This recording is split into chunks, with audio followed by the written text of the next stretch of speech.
Hi, my name is Amy Taylor. I am the owner and creator of Dragonstones, a small hobby business I started back in 2021.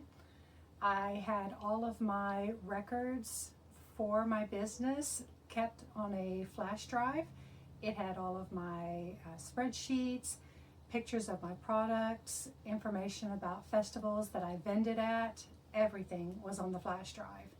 In April of 2026, my flash drive died, and with everything being on it, I was facing having to recreate 5 years worth of business data.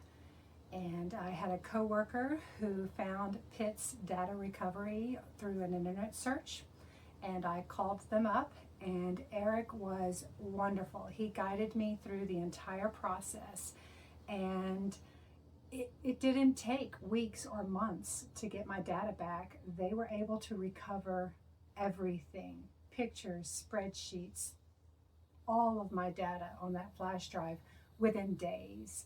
And I don't know if I could have managed without Pitt's data recovery. They saved my sanity and they saved my hobby business. Thank you all so much for recovering all of my data.